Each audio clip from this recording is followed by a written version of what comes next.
দৃষ্টি আকর্ষণ করছি, বসে যান। আমি মাত্র অল্প সময় কথা বলবো, যাতে ইফতারের পূর্ব মুহূর্তে আপনারা নিজের মতো করে একটু দোয়া করতে পারেন। আল্লাহ, রমজান মাস চলে যাচ্ছে, ঈদগাহের ময়দানে যখন আমি যাব তখন যেন নিষ্পাপ অবস্থায় যেতে পারি। ঈদগাহে যাওয়ার সময় যদি আমার মৃত্যু হয়, তাহলে আমার স্থান যেন জান্নাতে হয়। এই দোয়া মনে মনে করতে হবে। আমি যে বিষয়টি নিয়ে আপনাদের সম্মুখে আলোচনা করতে চাই, সেটি হচ্ছে তাওহীদ নিয়ে। যে তাওহীদের জন্য আমাকে আপনাকে সৃষ্টি করা হয়েছে, যে তাওহীদের জন্য আসমান সৃষ্টি করা হয়েছে, যে তাওহীদের জন্য জমিন সৃষ্টি করা হয়েছে, যে তাওহীদের জন্য সকল নবী রাসূলকে প্রেরণ করা হয়েছে, যে তাওহীদের জন্য সকল আসমানি কিতাবকে নাজিল করা হয়েছে, যে তাওহীদের উসিলাতে আমি আপনি নিঃশ্বাস নিতে পারছি, সেই তাওহীদ সম্পর্কে মাত্র 5 থেকে 6 মিনিট কথা বলতে চাই। আল্লাহ তাআলা বলেন, ওয়া'লাম আন্নাহু লা ইলাহা ইল্লাল্লাহ।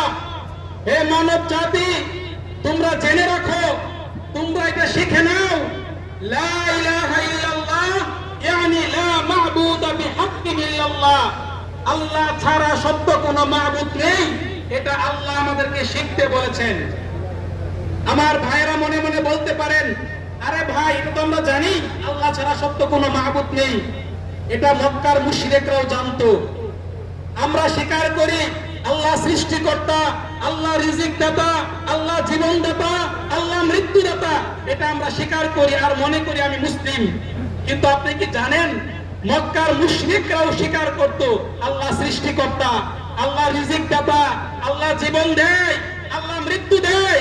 মক্কার মুশরিকরাও স্বীকার করত, তারপরেও তাদের স্থান হচ্ছে জাহান্নাম। প্রশ্ন হচ্ছে, মক্কার মুশরিকদের সঙ্গে আমাদের পার্থক্য কোথায়? পার্থক্য তো অবশ্যই আছে। এই পার্থক্য জানা কি প্রয়োজন আছে? সেই পার্থক্যটা বলাই আজকে আমার এখানে দাঁড়ানোর একমাত্র উদ্দেশ্য। মক্কার মুশরিকরা স্বীকার করত, আল্লাহ তাআলা কোরআনে ঘোষণা করেছেন, ওয়ালা ইন সাআলতাহুম মান খালাকাস সামাওয়াতি ওয়াল আরদ। হে রাসূল, আপনি যদি মক্কার মুশরিকদেরকে জিজ্ঞাসা করেন আসমান এবং জমিন কে সৃষ্টি করেছে, তারা অবশ্যই বলবে আল্লাহ সৃষ্টি করেছে। আমাদেরকে যদি প্রশ্ন করা হয়, আমরাও বলবো আল্লাহ সৃষ্টি করেছে। পার্থক্য হচ্ছে ইয়্যাকা না'বুদু ওয়া ইয়্যাকা নাস্তাঈন। অনেকে বলবেন পরিচিত আয়াত, কমন পড়েছে, কিন্তু এই আয়াতটি হচ্ছে সেই আয়াত যে আয়াতটা পার্থক্য করে দিবে। আমরা শুধুমাত্র কেবলমাত্র একমাত্র আল্লাহ তাআলার ইবাদত করি, অন্য কারো ইবাদত করি না। আর মক্কার মুশরিকরা স্বীকার করার পরেও আল্লাহর সঙ্গে অন্যান্য মূর্তি পূজার ইবাদত করত, অন্যান্য দেব-দেবীর ইবাদত করত, আল্লাহরও ইবাদত করত, অন্যান্য সৃষ্টিজীবেরও ইবাদত করত। আর আমরা শুধুমাত্র আল্লাহর ইবাদত করি। পরিষ্কার? আল্লাহ এটাই কোরআনে বলেছেন, কুল ইন্না সালাতি ওয়া নুসুকি ওয়া মাহইয়ায়া ওয়া মামাতি লিল্লাহি রাব্বিল আলামিন। আমার সালাত, আমার কুরবানি, আমার জীবন, আমার মরণ সবকিছুই আল্লাহ সুবহানাহু ওয়া তাআলার জন্য। অর্থাৎ আমি যেটা বুঝাতে চাচ্ছি, যাবতীয় ইবাদত শুধুমাত্র কেবলমাত্র একমাত্র আল্লাহর জন্যই, অন্য কারো জন্য না। একটি প্রশ্ন রেখেই এই পয়েন্ট শেষ করব। বাংলাদেশ, পাকিস্তান, ইন্ডিয়া যে সকল ভাইয়েরা মুসলিম হওয়া সত্ত্বেও পীরের কাছে গিয়ে সিজদা করে, মাজারে গিয়ে সিজদা করে, ওলিদের নামে, পীরদের নামে কুরবানি করে, তাদের মধ্যে আর মক্কার মুশরিকদের মধ্যে কোনো পার্থক্য? মক্কার মুশরিকরা মাটি দিয়ে নির্মিত মূর্তির পূজা করত, আর আমাদের কিছু নামধারী মুসলিমরা জীবন্ত মূর্তির পূজা করে। এটা শুধু আপনি জানলে হবে না। রাসূলুল্লাহ সাল্লাল্লাহু আলাইহি ওয়াসাল্লাম বলেছেন, কুল্লুকুম রাঈন ওয়া কুল্লুকুম মাসউলুন আন রাঈয়াতিহি। প্রত্যেকেই দায়িত্বশীল, প্রত্যেককে তার দায়িত্ব সম্পর্কে জিজ্ঞাসা করা হবে। আপনার বাবাকে, আপনার মাকে, আপনার সন্তানকে, আপনার স্ত্রীকে, আপনার আত্মীয় স্বজনকে, আপনার বন্ধু বান্ধবকে জানিয়ে দেওয়া আপনার উপর ফরজ যে মক্কার মুশরিকদের মাঝে আর আমাদের মাঝে পার্থক্য কোথায়। আমার আলোচনার প্রথম ধাপ শেষ, দ্বিতীয় ধাপ একদম সংক্ষিপ্ত। প্রথম ধাপের মূল কথা হচ্ছে যাবতীয় ইবাদত একমাত্র আল্লাহর জন্য।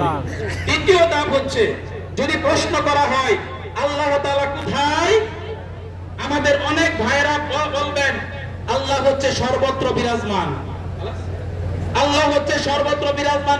কোন ভাইরা বলবেন। এই ক্ষেত্রে আমি শুধু একটি কথাই বলতে চাই, আল্লাহ সুবহানাহু ওয়া তাআলা বলেন আর রহমানু আলাল আরশি ইস্তাওয়া, আল্লাহ আরশে আজিমে আছেন, এই বিশ্বাস করতে হবে। যারা বলে আল্লাহ সর্বত্র বিরাজমান তারা শিরকি আকীদায় লিপ্ত, তাদের স্থান কিন্তু জান্নাতে নয়। অনুরূপভাবে লাস্ট বাক্য হচ্ছে রাসূলুল্লাহ সাল্লাল্লাহু আলাইহি ওয়াসাল্লাম মাটির তৈরি এবং মাটির তৈরি, এটাই কোরআনের শিক্ষা, নূরের তৈরি না। আল্লাহ সুবহানাহু ওয়া তাআলা আমাদেরকে বিশুদ্ধ আকীদাকে লালন করার, পালন করার এবং এটা মেনে জান্নাতি একটি জীবন গঠন করার তৌফিক দান করুন। আমিন আমিন। ওয়া আখির দাওয়ানা আলহামদুলিল্লাহি রাব্বিল আলামিন। একটি প্রশ্ন করব, একটি প্রশ্ন মাত্র। আল্লাহ তাআলা কোথায় আছেন? সশত ভাই আরশে আছে। আপনি কি এর পাইছেন? আমি পাইছি না।